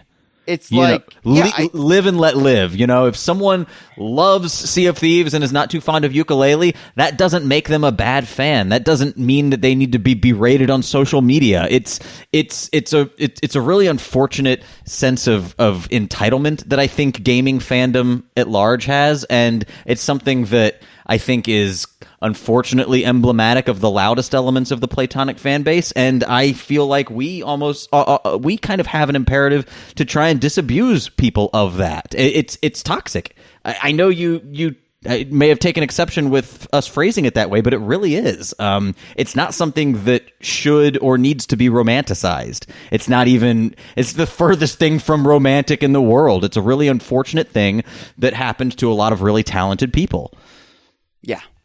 Yeah, I don't have anything further to add, except I agree with you, Chad. Oh, thank you, Hyle. I think Brick had something else to say.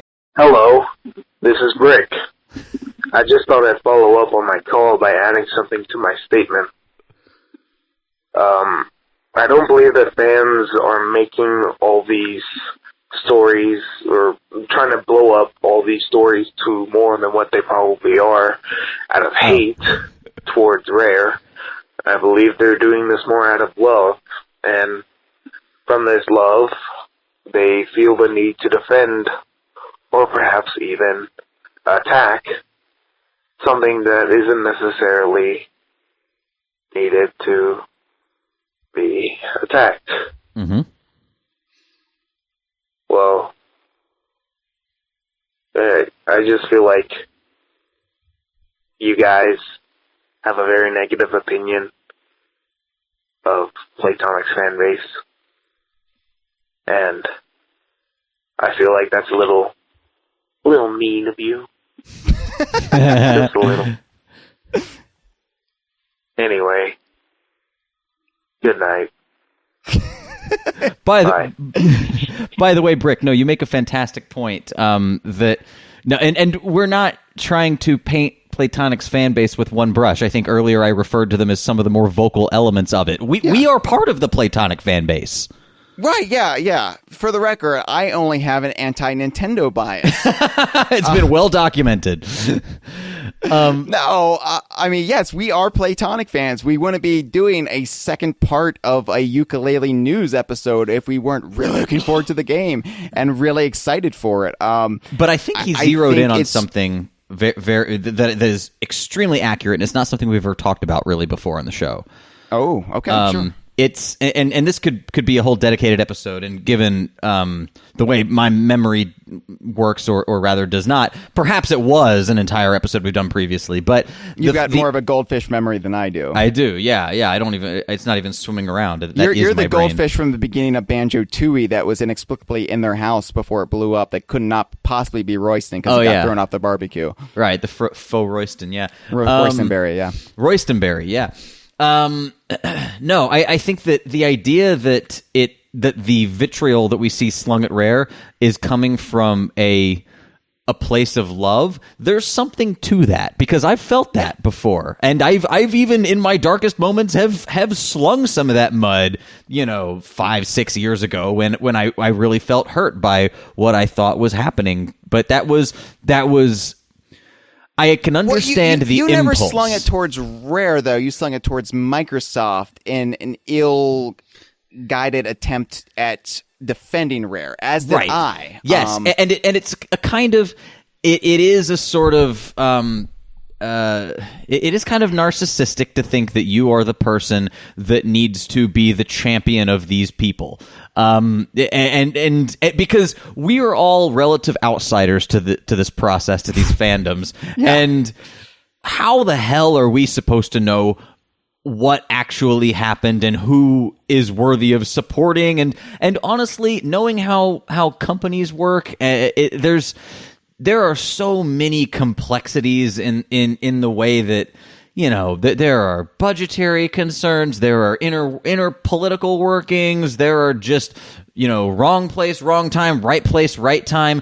It is so unbelievably complex that there's no way that any of us could accurately know where we should fall on any of the Rare Microsoft Platonic narrative. So it's like I think where I and you too, but this is I know this is one of my trigger points. Mm-hmm. So stay. I have my safe space over here, Chad. Please don't encroach on it. No, it's yours.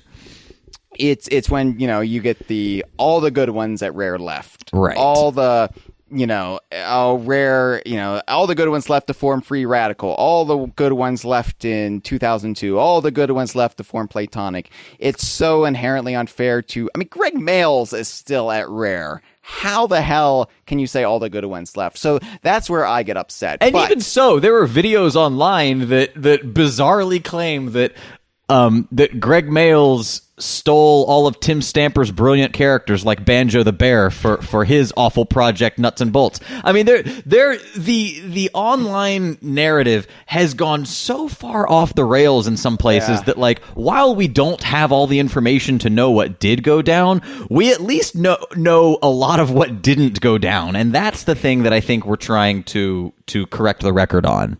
It's disheartening that we're talking about this so much. I know but that's what the vocal elements of the Platonic fan base have really brought out again. And it's again, like when a you say new the vocal tidal elements, wave. it's a small minority. Oh yeah, it's a vocal minority. But it's vocal. It's very vocal, but it's also the. I feel like it's the people who never followed this world as closely as DK Viners did, and the other elements of the Rare and now Platonic fandom. I feel like it's people who loved Banjo-Kazooie or Donkey Kong 64 or whatever when they were a kid, and then they didn't really keep up with it. They just knew Rare was now with Microsoft, and then they made me watch JonTron's Nuts and Bolts video and just got all these misconceptions in their head. Yeah. And again, easy, lazy narratives. And the truth is not nearly as I guess romantic is a good way to put it, because it's nuanced. It's messy. Yeah. And unfortunately, there are no clear-cut villains in this world. There are just circumstances. Mm-hmm.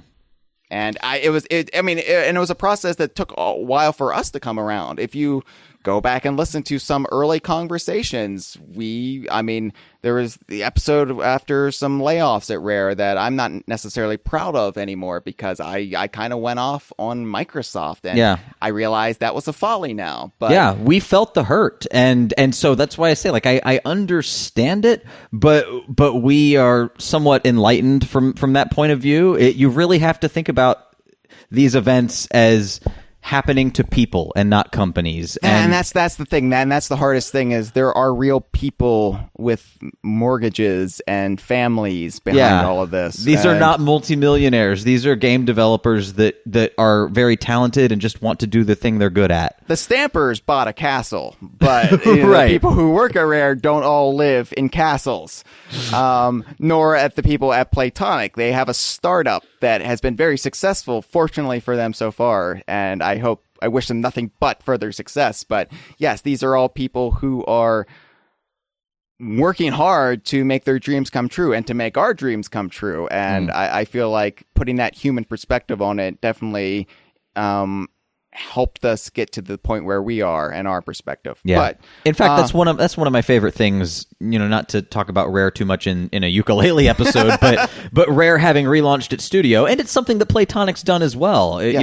Putting the developers out there, not hiding them behind the gates. I understand why the Stampers lived in such secrecy and why they wanted to cultivate that atmosphere, but in 2016, that's ultimately not feasible. So to have them out front and center, and to have the spotlight on all these people who should be celebrities in the world of gaming, Chris Sutherland, Gavin Price, Steve Mayles, and then on the Rare side of things, Greg Mayles, Robin Beanland, just all these people who've been around for years and should be household names if you have any of the games that they worked on.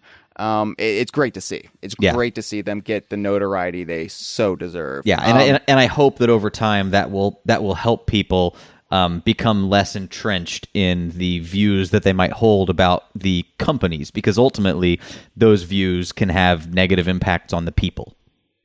Yes, absolutely. And quickly to answer your question about what the best way to approach Yooka-Laylee and how to get hyped for it, I don't know if you have an Xbox One. A Rare Replay would be a great place to start. Yeah.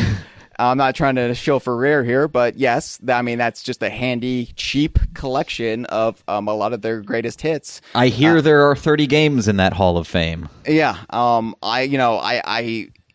I wouldn't point you towards a Donkey Kong Country game necessarily, just because I feel like Yooka-Laylee.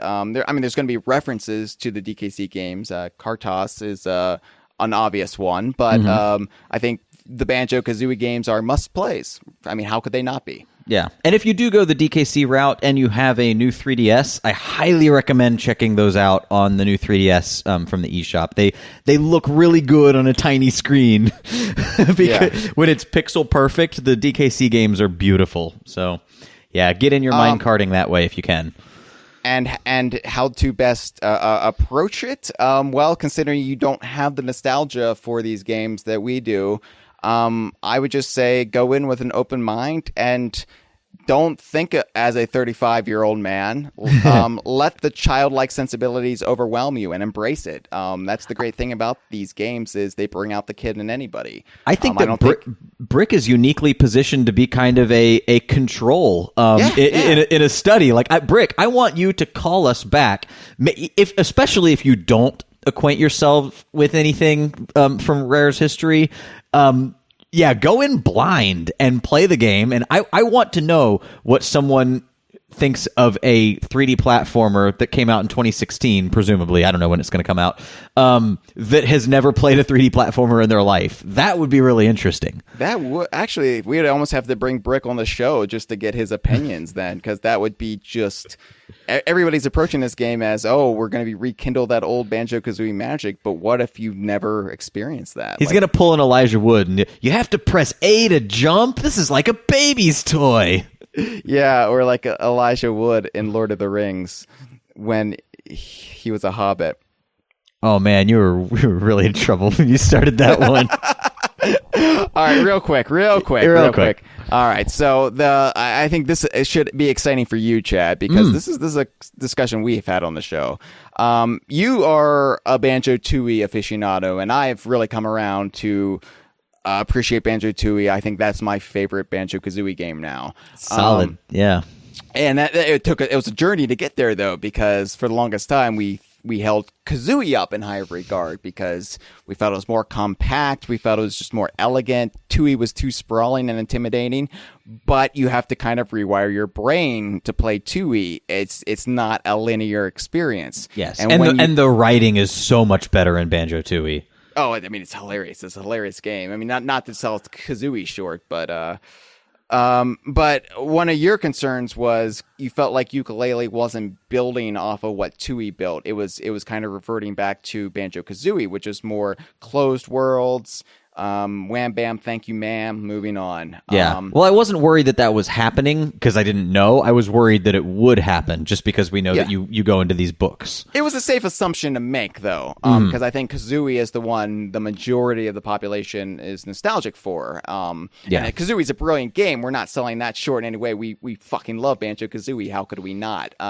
It just because Tooie just evolved the genre to such radical degrees, and it almost doesn't feel like a sequel in some regards. It feels like a completely new game built by a different team, and even though it was just the same team. So according to Gavin Price, though, they had this in mind when developing Yooka-Laylee. So what pages are the jiggy analog in the game. You collect pages to further unlock worlds. Pages are an attempt at finding a middle ground between Kazooie fans and Tooie fans. Yeah. They expand the worlds from the more simple and elegant Kazooie, like, closed-off environments to broader and more puzzling Tooie-esque worlds. So the more pages you collect, the more the worlds will grow. And as they grow, they'll become more sprawling Tooie-esque, I guess, exploration puzzlers. How do you feel about that, Chad? Well, I don't know. That as described, it seems like it's sort of missing the point of what was so great about Banjo-Tooie. The interconnected worlds. Yeah. It's not that the worlds themselves were self-contained puzzles to get around. It's the fact that it was all one giant world, and you can access World 5 very easily from the first world. When you're trying to find Chief Blodazin's gold, all of a sudden the music changes and there's a caveman, and you go a little further and there's a dinosaur, and you're like, what the hell is going on? Tooie was very forward thinking as far as where the industry was going to go, as far as more like open world environments. Now, Tooie is not open world, but it tries to give the illusion that it is. Yes, and actually, if you look at Tooie structurally, the areas that you run around in are so much more segmented to really facilitate a lot of this world crossover. But every little area you go in, every room has its own name, and they try and give everything a bit of a personality to make it less confusing. And I think that works. But this is definitely not all the way in the Tooie camp. It couldn't be. But they're saying it's a. That would be going all in the Tooie direction. I like that they're trying to find a middle ground to please both fan bases. Right. Yeah, if the middle ground is to make the worlds bigger and more challenging, but still self-contained, that's more moving in the DK64 direction for me. But okay, but there's more elegant ways to do it than DK64. That's very true. That's very true, and I trust this team to know where DK64 had its problems and to sidestep those. They've got a template for what not to do now. That's correct. Yeah. But no, this is it. The fact that this conversation is happening in Playtonic is exciting to me. Oh, it's amazing. I when I read this in the Edge article, I did a little jig. I got up, I did a little dance because I was like, "Fuck yeah!" And I really at that point I was like, all of the concerns Chad had throughout the last year about Yooka-Laylee, it completely almost wiped them away for me, because it was just like, okay, it's not going to be I don't know, pandering is kind of too harsh of a word, but it's going to be its own thing. Very evocative of Banjo-Kazooie games, of course, built on that skeletal structure, but it is going to take it in new directions. And the whole idea and concept of pages, it's really, really exciting, because it's not going to be anything quite like Kazooie or Tooie.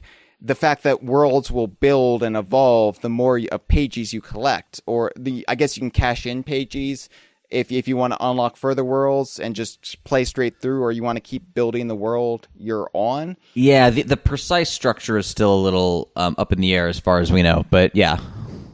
I love this, and I think the whole notion of tomes of the worlds being these storybooks, or not storybooks, but I guess forms of literature. It's not Yoshi's Story here.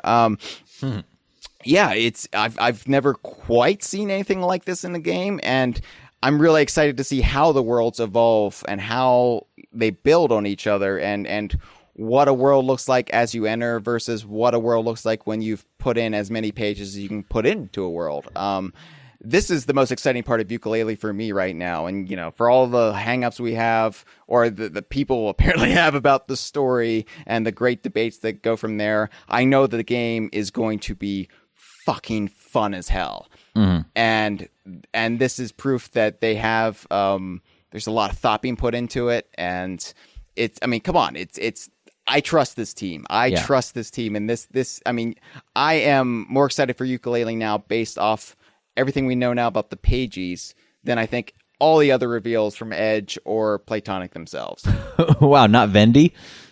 Vendy's a close second. No, actually, Royston is a close second. Vendy is a distant third, but a hilarious third nonetheless. But yeah, that's essentially the extent of the Yooka news. There's some other things, some other character concept art that we didn't get to, but I feel like this is a good enough overview right now of everything we know about the game. Is there anything else you would like to add, Chad? This has been a File 2 production. Que rico.